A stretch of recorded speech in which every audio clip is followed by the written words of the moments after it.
मोदी क्यों इस परेड के लिए चीन में नहीं रुके, वो क्यों इसमें शामिल नहीं हो गए कि इस दोस्त के लिए नरेंद्र मोदी ने इस बड़े मंच से मुंह मोड़ लिया, वो भी आपको बताऊंगा। यह भी दिखाऊंगा कि एससीओ में पीएम मोदी के सामने शहबाज शरीफ की घनघोर बेइज्जती के बाद फर्जी फील्ड मार्शल पाकिस्तान वाला मुनीर वो चीन क्यों गया है। लेकिन पहले ये जो धमाकेदार शक्ति प्रदर्शन है, पहले मोदी, पुतिन और जिनपिंग वाला, और अब ये जरा इसका ट्रेलर देखिए। वैसे तो चीन पिछले 80 सालों से विक्ट्री डे परेड का आयोजन करता रहा, लेकिन इस बार चीन की विक्ट्री डे परेड कई मायनों में ग्रैंड बताई जा रही है, क्योंकि इसका मकसद सिर्फ चीन की मिलिट्री पावर दिखाना नहीं है, बल्कि इस परेड में ट्रंप को सीधी चुनौती देने के मंसूबे दिख रहे हैं, जिसके बारे में आपको आगे बताऊंगा। लेकिन पहले चीन की विक्ट्री डे परेड की बात कर लेते हैं। सेकेंड वर्ल्ड वॉर के दौरान जापान के सरेंडर चीन विक्ट्री डे के तौर पर मनाता है।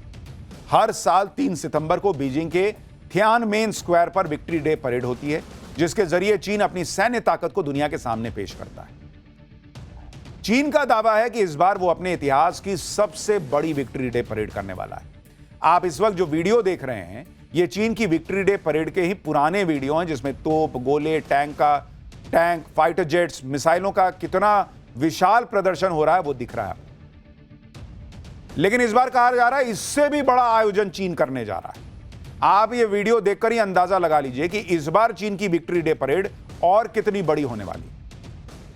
लेकिन इस बार की विक्ट्री डे परेड सिर्फ हथियारों की बात नहीं है बॉस। वहां चीन ने जिन जिन को बुलाया है वो इसको ग्रैंड बना रही है, वो जियोपॉलिटिक्स के हिसाब से इसका बड़ा संदेश दे रही है। इसे लेकर चीन दावा कर रहा है कि ऐसी मिलिट्री डे परेड चीन क्या दुनिया में पहले कभी नहीं हुई हो। चीन की इस परेड में 10,000 सैनिक हिस्सा लेंगे और चीन कई ऐसे हथियारों को दुनिया के सामने लाएगा जिनको उसने अभी तक छिपा के रखा था। इस परेड में चीन अपने fighter jet, missile defence system और हाइपरसोनिक मिसाइलों का प्रदर्शन करने वाला है। लेकिन चीन पहली बार अपनी DF-26 intermediate range ballistic missile भी दुनिया के सामने प्रदर्शित कर सकता है, कहा जा रहा है। इसके अलावा चीन अपनी नई एंटी शिप मिसाइल यिंग का भी प्रदर्शन करेगा। इस बार परेड में चीन लेटेस्ट हथियारों जैसे under water drone, laser defence system और नई पीढ़ी की परमाणु मिसाइलों का भी प्रदर्शन करेगा। चीन में एक तस्वीर बड़ी वायरल हो रही है। तस्वीर में तिरपाल से ढका हुआ एक विशाल वाहन दिखता है, ये देखिए। चाइनीज मीडिया दावा कर रही है कि यह चीन का लेजर डिफेंस सिस्टम है, जो शक्तिशाली लेजर के जरिए मिसाइल्स और ड्रोन्स को मार गिराने में सक्षम है। चीनी सेना का दावा है कि यह दुनिया का सबसे शक्तिशाली लेजर एयर डिफेंस सिस्टम है, जिसको चीन पहली बार दुनिया के सामने लेकर आएगा और दिखाएगा। लेजर डिफेंस सिस्टम नए जमाने का एयर डिफेंस सिस्टम होता है, जिसमें हाई पावर लेजर का इस्तेमाल होता है, जिसे जमीन पर तैनात किया जा सकता है। इस सिस्टम से निकलने वाली लेजर सैकड़ों किलोमीटर की रेंज तक लक्ष्य को भेद सकती है। जैसे ये आपको एनिमेटेड वीडियो के जरिए हम आपको समझा रहे हैं, इस तरह का कुछ रहता है। इस डिफेंस सिस्टम की लेजर अपने टारगेट को तब तक गर्म करती है जब तक वो हवा में नष्ट ना हो जाए। देख रहे हैं कैसे एक साथ वो पतली पतली लेजर लाइट जैसे होती है वो निकलती है और धाड़ धाड़ धाड़ फोड़ देती है। इस सैन्य प्रदर्शन के जरिए शी जिनपिंग अमेरिका समेत पश्चिमी देशों को मैसेज देना चाहता है कि चीन से पंगा लेना इतना आसान काम नहीं। विक्ट्री डे परेड में चीन सिर्फ अपनी मिलिट्री पावर ही नहीं दिखा रहा, बल्कि शी जिनपिंग ने ट्रंप के सिर चढ़ा बुखार उतारने का भी पूरा इंतजाम किया है। ट्रंप ने पहले दावा किया था कि चीन ने उन्हें विक्ट्री डे परेड में आने का न्योता दिया, लेकिन चीन की तरफ से कहा गया है कि उसकी तरफ से ट्रंप को कोई इनवाइट भेजा ही नहीं गया, बल्कि चीन ने इस बार विक्ट्री डे परेड में ज्यादातर उन देशों के राष्ट्राध्यक्षों को बुलाया है जो अमेरिका का खुला विरोध करते हैं। आप देखिए कि एससीओ समिट में नरेंद्र मोदी, व्लादिमीर पुतिन और शी जिनपिंग की तिकड़ी को हाथ मिलाते देखकर पूरी दुनिया में चर्चा हो रही थी कि अरे भाई अब ट्रंप का क्या होगा, क्योंकि व्लादिमीर पुतिन तो पहले ही चीन में है, जो एससीओ समिट के बाद अब चीन की विक्ट्री डे परेड में भी हिस्सा लेंगे। और ट्रंप के दुश्मन नॉर्थ कोरिया के supreme leader Kim Jong Un को भी चीन ने बुला लिया, वो भाई पहुंच गया है।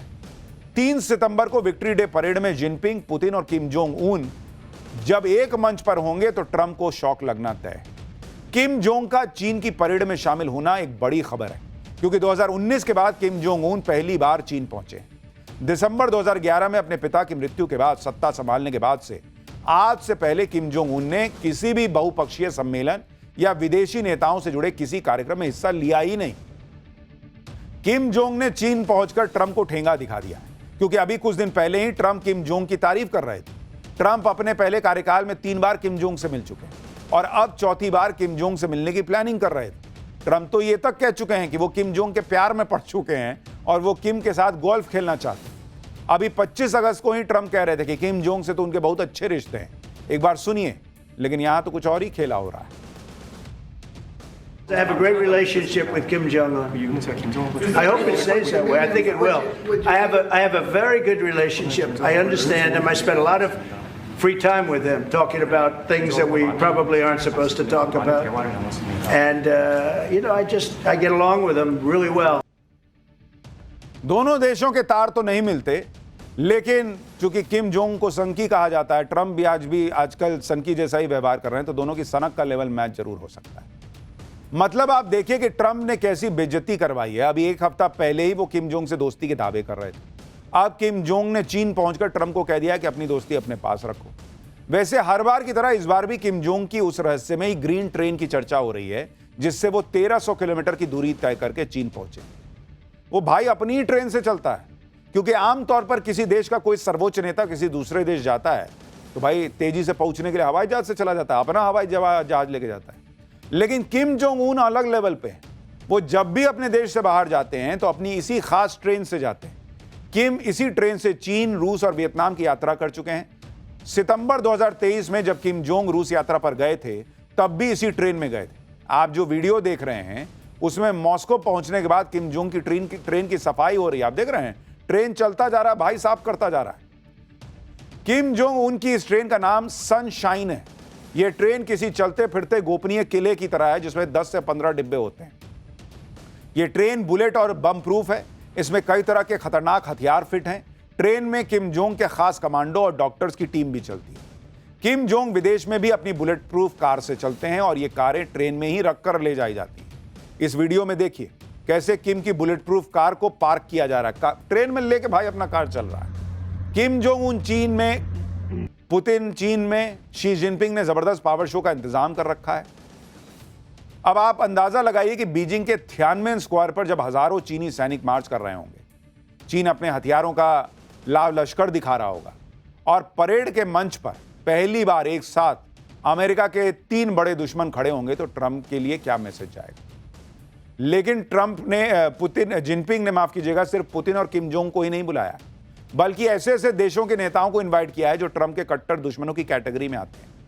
पुतिन और किम जोंग तो आएंगे ही, ईरान के राष्ट्रपति मसूद पेजेश्कियन भी चीन की विक्ट्री डे परेड में शामिल होंगे। इसके साथ ही करीब 26 देशों के नेता परेड में शामिल हो सकते हैं, लेकिन सर्बिया और स्लोवाकिया के अलावा कोई यूरोपीय देश या पश्चिमी देश का नेता इसमें शामिल नहीं होगा।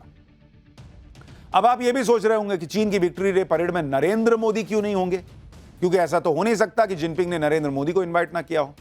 बात सही भी है, चीन ने भारत को भी न्योता दिया था, लेकिन भारत की तरफ से इस परेड में शामिल होने की असमर्थता जता दी गई। इसकी वजह है पीएम मोदी की दूरदर्शिता और भारत की डिप्लोमेटिक पॉलिसी। दरअसल चीन दावा करता है कि दूसरे विश्व युद्ध के दौरान जापान ने चीन के बड़े हिस्से पर हमला किया था। जापानी सैनिकों ने चीन पर क्रूरता की हदें पार करके लाखों चीनी लोगों को मारा था, लेकिन विश्व युद्ध के अंत में चीन ने जापान की सेना को हराकर जीत हासिल की थी। जापान पर अपनी उसी जीत का जश्न मनाने के लिए चीन हर साल विक्ट्री डे परेड आयोजित करता है और अपनी ताकत का प्रदर्शन करता है। लेकिन भारत ने इस परेड से दूरी बनाई और मैसेज दिया है कि चीन से संबंध सुधारने के लिए भारत जापान के साथ अपनी दोस्ती को दरकिरार नहीं कर सकता।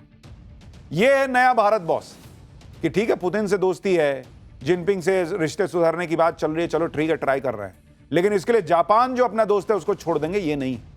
आप देखिए कि चीन जाने से पहले प्रधानमंत्री मोदी जापान ही गए थे, जहां उनका जोरदार स्वागत हुआ था। प्रधानमंत्री ने कहा था कि भारत और जापान मिलकर एशिया की सदी को मजबूत करेंगे। जापान भारत में अगले 10 साल में 68 अरब डॉलर का निवेश करने वाला है, यानी भारत और जापान की दोस्ती पहले से ज्यादा मजबूत होने वाली है। एक्सपर्ट्स के मुताबिक चीन की परेड से दूरी बनाकर भारत ने जापान की संवेदनाओं का ख्याल रखा। एससीओ में मौजूद रहकर भारत क्षेत्रीय सहयोग और कूटनीतिक संवाद का हिस्सा बना भी है, लेकिन चीन की परेड से दूरी बनाकर अपनी स्वतंत्र विदेश नीति पर भारत ने जोर दिया है और ऐसा करके भारत ने अपनी रणनीतिक संतुलन नीति का भी परिचय दिया है। पीएम मोदी एससीओ की बैठक खत्म होने के बाद चीन से वापस लौट आए, लेकिन मोदी के लौटते ही पाकिस्तान का फील्ड मार्शल असीम मुनीर दौड़ा दौड़ा चीन गया। लेकिन दिलचस्प बात यह है कि असीम मुनीर का रंग ढंग बिल्कुल बदला हुआ नजर आया। मुनीर फौजी वर्दी में नहीं बल्कि सूट बूट पहनकर चीन पहुंचा है और वहां शहबाज शरीफ के होते हुए खुद दुनिया भर के नेताओं से मिल रहा है। मजे की बात देखिए कि मुनीर जब शी जिनपिंग से मिला तो शहबाज शरीफ खुद उसका इंट्रोडक्शन करवा रहे हैं। आप शक्ल देखिए शहबाज शरीफ की, मुनीर के आगे शहबाज शरीफ की क्या हैसियत है, आप इसको समझ रहे होंगे। कल ही हमने आपको बताया था कि शहबाज शरीफ ने जिस तरह एससीओ समिट के दौरान अपनी और पाकिस्तान की बेइज्जती करवाई है, उससे मुनीर को बड़ी तकलीफ हुई होगी और आज ये साबित भी हो गया। शहबाज शरीफ की बेवकूफियों को देखकर मुनीर जो है वो चीन पहुंच गया। पहले खबर थी कि शहबाज शरीफ अकेले ही विक्ट्री डे परेड में शामिल होंगे, लेकिन अब इस परेड में असीम मुनीर पाकिस्तान का प्रतिनिधित्व करेगा। सिर्फ इतना ही नहीं, लेकिन मुनीर का प्लान सिर्फ चीन की विक्ट्री डे परेड में शिरकत करने का नहीं, बल्कि वो शहबाज शरीफ को पूरी दुनिया के सामने किनारे करने का प्लान बनाकर भी चीन पहुंचा है। मुनीर ने चीन पहुंचकर सबसे पहले ईरान के राष्ट्रपति के साथ द्विपक्षीय मुलाकात की। पाकिस्तान में खबर चल रही है कि मुनीर चीन में रूस के राष्ट्रपति पुतिन से मुलाकात करने की कोशिश में है। इतना ही नहीं, मुनीर चीन में मौजूद एससीओ के सदस्य देशों के साथ भी द्विपक्षीय मुलाकातों में शामिल होगा। अब बताइए, पाकिस्तान का प्राइम मिनिस्टर वहां बैठा हुआ है, मुनीर जाके मीटिंग करेगा। दरअसल ट्रंप की गोद में बैठकर मुनीर बहुत इतरा रहा था, लेकिन चीन ने उसे ऐसी घुड़की दी कि मुनीर के होश ठिकाने आ रहे हैं, इसलिए अब वो जिनपिंग की खुशामद करने पहुंचा। लेकिन पाकिस्तान में एक्सपर्ट्स भी कह रहे हैं कि मोदी को कुछ करने की जरूरत नहीं है, पाकिस्तान खुद बर्बाद हो जाएगा। तो ये सब चल रहा है इस वक्त और बहुत सारी चीजें चल रही हैं, लेकिन जब बर्बादी की बात हो रही है, भाई साहब, जो बाढ़ बारिश बर्बादी कर रही है, जरा उसका चैप्टर भी देखिए। दिल्ली में बाढ़ का खतरा, नोएडा में रेड अलर्ट, गुरुग्राम फुल जाम, बारिश के कोहराम का फुल चैप्टर खोलता हूं। बाढ़ बारिश की तबाही की ऐसी तस्वीरें